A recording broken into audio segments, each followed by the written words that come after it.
Hey everybody, this is D Hunter, bringing another action figure review.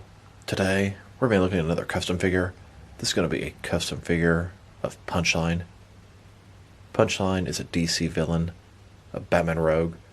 She's pretty much the new Harley Quinn to Joker, but she's considerably different. Ever since Harley Quinn had a fallout with Joker and kind of went her own round the comics, Joker's had Punchline. I believe she was introduced in 2011. She's much more sadistic and cold than Harley Quinn. So this Punchline figure is about Marvel Legends size, maybe a tiny bit bigger, about 6.5 inches. It's made by my boy Pop Culture Art. He's made many customs for me over the years. Punchline is a very relevant new character in the DC universe and the Batman side of things. I always hoped McFarlane would make a Punchline figure in their DC Multiverse line. Maybe a Punchline vs. Harley Quinn 2-pack, or a Joker and Punchline 2-pack. Would love to get her in 7-inch scale.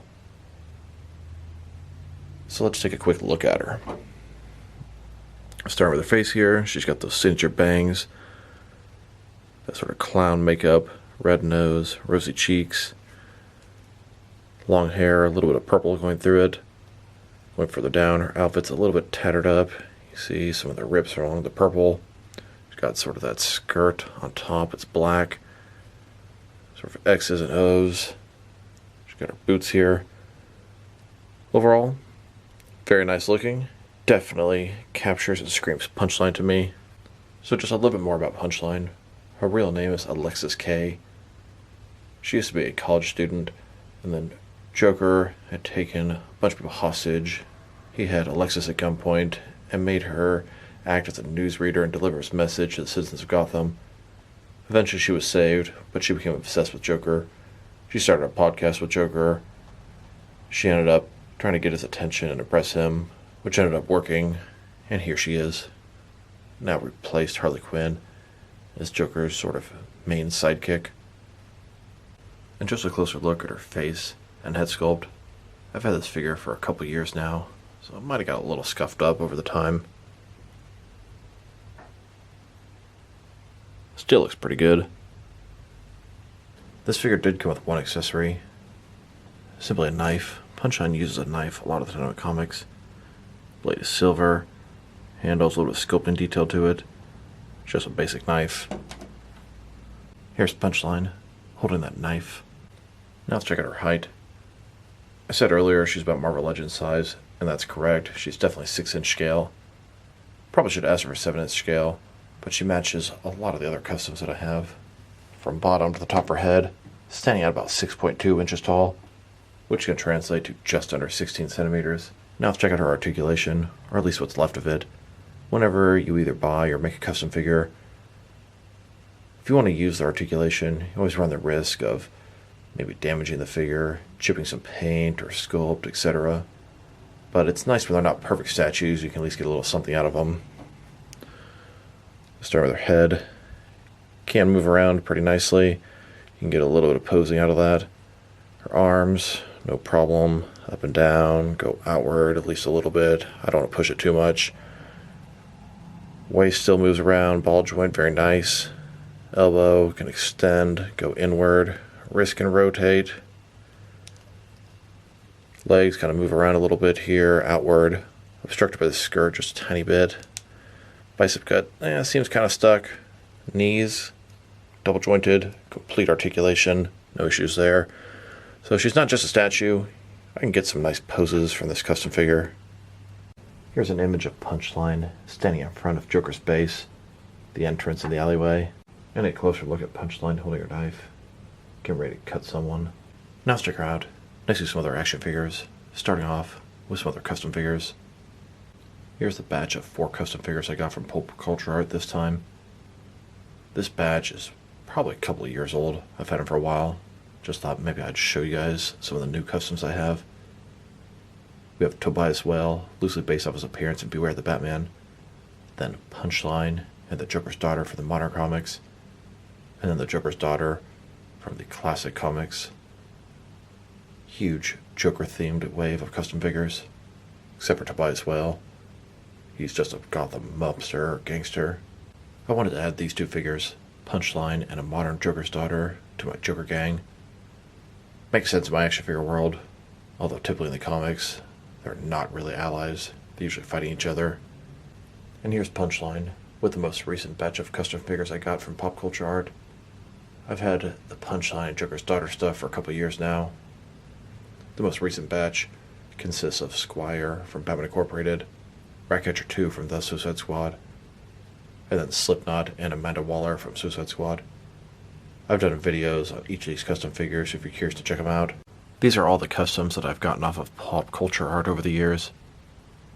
I have made a bunch of customs myself, just as many that I've made as there are here, so you can imagine my roster of Bat Rogues.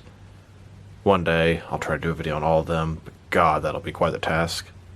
And several years ago, when I kind of stopped doing customizing, I had this group of commandos from Predator. They were almost finished. Ended up sending me over to this guy, and he put the finishing touches on them for me. Probably the item that I had him make for me that I'm the most pleased with is this GCPD SWAT van. Most of the customs that I asked for, I already have a good idea of what base I want. A lot of time I already have the base, or I'll buy it and send it to him. These are made from some Mattel wrestling Slambulance vehicles. I got the ambulance, and I just thought it would be a great SWAT van, and it sure is. As you can see, GCPD SWAT, it actually holds 6 and 7 inch scale figures. It's got sirens. The backside, you can actually open this thing up. It functions. You can open it through the top as well. It's a really cool vehicle, playset, whatever you want to call it. Absolutely fantastic for my Gotham City world.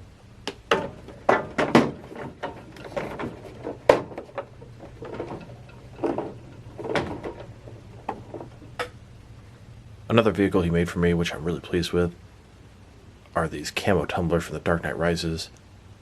Unfortunately, they're made with the 5-inch scale tumblers, as that's the best one out there. The only 6-inch scale tumblers from Soap Studios. That thing is way too expensive, and frankly is pretty much the exact same size as these guys. Maybe a little too small to hold a figure, but it's great for some background pieces. In the Dark Knight universe, the tumblers were originally camo colored. When Bruce Wayne got his from Applied Sciences, I believe he drove a camo colored one and then asked for one in black. In The Dark Knight Rises, when Bane took over, he got some of these tumblers. He had 3 of them, if not more, and they were all camo colored. Fantastic way to recreate the final scene where the cops charge Bane's mercenaries in The Dark Knight Rises. And speaking of Joker-related custom figures, here she is, next to a custom Joaquin Phoenix Joker from the Joker film. Pop Culture Art made this guy for me years before Patriot Studios or Felix Toys made their own versions. And continuing, showing off some more custom Joker-related stuff, here she is next to a couple of custom, tightened-up Joker thugs from Arkham Asylum or Arkham City. These were made by my boy Tony Strain many years ago. And here's Punchline, next to a whole bunch of different custom Harley Quinn thugs. These are based off Arkham City, the DLC Harley Quinn's Revenge.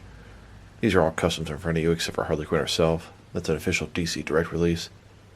These are also made by my boy Tony Strain. Here's Punchline, next to a random female Joker thug or henchman that I bought on eBay a while ago. I swear this figure was cheap, like 10 or 15 bucks. Couldn't pass it up. And now, here's Punchline, next to a group of custom gang members from Batman Beyond Return of the Joker. These are Joker's gang members. My wife actually made these for me a long time ago. We have Ghoul, Dee Dee, then Punchline, Chucko, Bonk, and Wolf. I always thought this Joker gang was extremely interesting. Some of them look like typical Joker henchmen, but then we have the guy that looks like Scarecrow and the one that looks like a werewolf. Just a very interesting ragtag gang of Joker thugs and henchmen. Very pleased with these in my collection. Here she is, next to Dee Dee. These are Harley Quinn's granddaughters, and they became Joker henchmen in Batman Beyond. I love these customs. Unfortunately, both of mine had their hats sort of break to build the front. They're in dire need of some repairs, restoration. And here she is, next to a custom Captain Clown. This is one of Joker's robots from Batman the Animated Series. My wife made this for me as well. And finally, here's Punchline, with a bunch of other custom various Joker henchmen in my collection.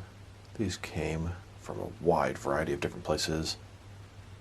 eBay, my wife, Tony Strain, and more. Now that we're done checking her out with some other Joker-related custom figures, here she is next to a DC Direct Watchmen Doomsday Clock Marionette. Marionette is not exactly a Joker thug. She was a crime team mime and marionette. They work perfect for Joker henchmen in my action figure world. Now let's check out this Punchline next to some Harley Quinn, Joker, and Batman figures from different various companies, just so you can see which line she'll fit in good with and which one she's too small or too big to go with. Since she's the smaller end of things, 6-inch scale, I'm going to start off my comparisons with the smaller Harley Quinn figures and work my way larger. Here she is, next to several different SH Figure Arts Harley Quinn figures. Then, next to some SH Figure Arts Joker and Batman figures. And here she is, next to some Mafex Harley Quinn figures. Then, with some Mafex Joker and Batman figures. Here's Punchline, next to some Mattel DC Universe Classics and Multiverse Harley Quinn figures. Then, with some Mattel Joker and Batman figures. And here's Punchline, next to some Mezco 112 Collective Harley Quinn figures. Then, with some Mezco 112 Collective Joker and Batman figures. Here's Punchline, next to some NECA Joker, Harley Quinn, and Batman figures. And here's Punchline, next to some DC Direct and DC Collectibles Harley Quinn figures. Then, with some DC Direct, Joker, and Batman figures. And finally, here's Punchline with some McFarlane DC Multiverse Harley Quinn figures. And last but not least, with some McFarlane DC Multiverse Joker and Batman figures. Overall, it's a very nice custom figure. I'm really pleased to add Punchline to the collection. I would love it if a legitimate company would actually release a true Punchline figure. I do wish mine was 7-inch scale, but Pop Culture Art made exactly what I asked for at the time. This was probably over 2 years ago. What do you guys think about the custom figure? Personally, I love it. Is it perfect? No. But is it damn good? Hell yeah. So this is D Hunter. Thank you guys for watching this video. If you liked the video, press like below. If you have anything you want to say about the video, add to the comment section. If you want to see additional action figure reviews from me, press subscribe. I do appreciate when you do that. Once again, this is D Hunter. Thank you guys for watching this video, and I'll talk to you guys real soon.